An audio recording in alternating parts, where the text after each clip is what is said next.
So what does this bring up? What generation? Traditionalists, World War II. And where this becomes important to our conversation is traditionalists, World War II. 50% of traditionalist men fought in the war. They have military backgrounds. They bring that into the workplace. There are rules. There are reporting structures. They went on the GI Bill. They're loyal to their country. They're loyal to organizations. There's a sense of pride. There's an understanding of money from going through the Depression. And that translates into how traditionalists behave in the workplace. And one of the reasons we're having this conversation and why generational issues seem to come up a lot more these days than they used to is for the first time in history we have 4 generations in the workplace together. All together. And there was a lot of talk a couple years ago, well, the boomers and the traditionalists, they're all going to retire and the Gen Ys are going to take over. Well, with the recession, anyone planning on retiring anytime soon? I don't think so. So everyone's going to be stuck there. I think of us all kind of stuck in one of those little cars together, and we have to get along.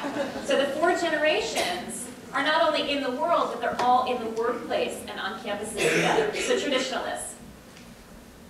Who does this resonate with? Classic boomer question, where were you when JFK was shot?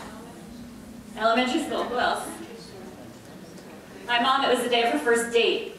Totally ruined that. But still to this day, it has that meaning for her. Baby boomers, what else comes to mind? Influences on baby boomers. Woodstock. What else? Martin Luther King, civil rights. Bobby Kennedy. Bobby Kennedy, women's rights. The man on the moon. All of these issues. It was a generation of optimism, and then optimism in some cases dashed, and disappointment. It was also the first generation to really be defined as a generation. So this world of generational study really started with the boomers, so another thing that you can all take credit for if you're a boomer. And boomers, the biggest generation until the Ys, boomers are very competitive with each other. Boomers love titles.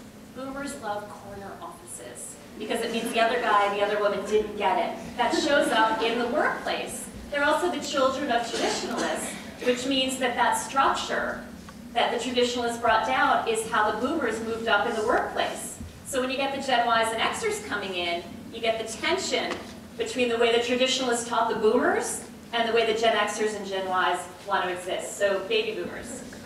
Now this next slide, I'm a Gen Xer. I can feel this next slide in my stomach. Tell me if anyone else agrees.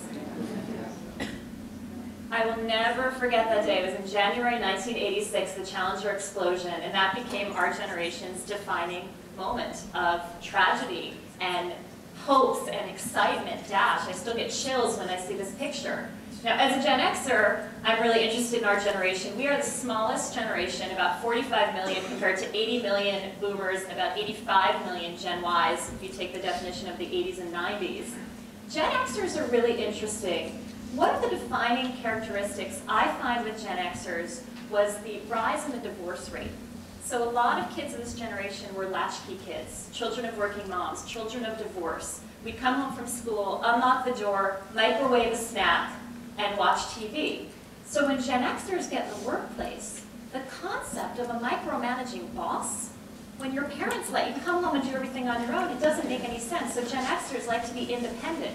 Gen Xers are entrepreneurial. Gen Xers want flexibility. They don't want the corner office, they want to work from home. And so you see a lot of these personal influences coming into the workforce. So that's my Gen Xers. And now, ladies and gentlemen, the moment we've all been waiting for. Where are my Gen Ys? Gen Ys, this is who you are. This is your life. Born again, approximately 81 to 2000, 76 million in the US, which is predicted to grow, and with immigration is rising rapidly. 1 in 3 identifies as non-Caucasian, an incredibly diverse generation. These are the demographics. We're about to get into the psychographics very quickly because that's the fun stuff. When you talk about names, I get this question a lot. Should we call them millennials? Should we call them Gen Y? Should we call them Net Gen? All of them are acceptable. Gen Y and millennial are interchangeable. And for the first time during the election, did anyone hear the term Generation O? For the Obama generation, because they'll be the first generation to have an African-American president of the United States. Interestingly, we don't yet know what they're going to call the generation. If any of you have little kids, they're not Gen Ys. They're going to be whatever is next. And there's a real movement among people saying, please don't call them Gen Z. Please don't call them Gen Z. Also, Gen Ys don't want to be called Y because that's derivative of X, and that means that they don't have their own name. And a lesson about naming this generation, and Gen Ys chime in if you want to, I did an event at a bank, and there were 5 different speakers, and we all got to name, they named the workshops. And they named my workshop Generation Y Career Strategies. And I was like, score, they're all going to come to mind. And nobody showed up. And nobody showed up.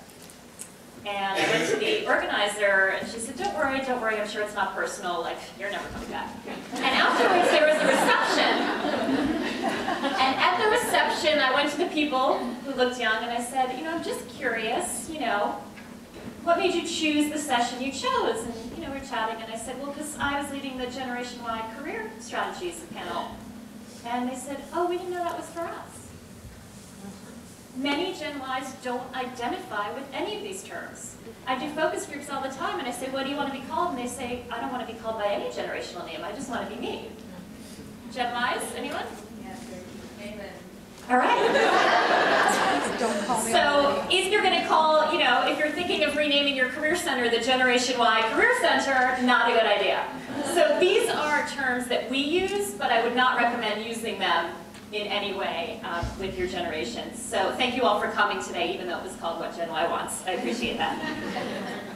So here's your moment, Gen Ys. Now you have to be quiet. Everybody else, how do you define Gen Ys? What do you think their characteristics are? And this is your moment to vent. What happens in the jail stays in the jail today. Yes? Technology, tech savvy. Tech savvy, the first generation to be more technologically knowledgeable and know machines better than the previous generation. That's a huge change in the world. Coming out of the womb, clicking a mouse. What else? Self-directing. Self-directing. Say more about that if you would. Anyone want to back that up? They seem to have a path in mind. They don't want direction unless they ask for it. If you want to improve it, though, they want to be able to do it right. Self-directed. They want to say what they want, but they want approval that they're doing things right. Yeah. You also want feedback from the parents. Feedback from parents. Very tied to the parents. And we're going to talk about that. And wanting feedback in general. When you grow up playing video games, when you're constantly getting ranked against other people and ranked against the machine, it feels normal to be able to click a button and get feedback from anyone you want. Yes? Out of the house, but not out of the wallet. Out of the house, but not out of the wallet. Can I use that in my next blog post? That's great. That's a great line. That's a great line. A lesson that I learned in my business. I go to speeches and I bring my books to sell to students. And I bring all my books to my first event, and being optimistic, I think I had, 17 boxes of books. And they're only $10 when I sell them on campuses, so I thought, no problem, this is going to be great. And I took cash and checks. Gen Ys, do you know what a check is? So I'm standing there and standing there. This is a thing for me, I learned my lessons hard. I'm standing there, no books, no books, no books. So I do what I've now been trained to do, and what I recommend to all of you, I went and talked to a bunch of Gen Ys and said, why aren't people buying my books? What's wrong with the book? What's wrong with the book? And finally somebody said, well, how are they paying for it? And I said, cash and checks. They're like, first of all, Gen Ys don't carry cash. They carry debit cards. Second of all, you need to give them the option of charging it to their parents.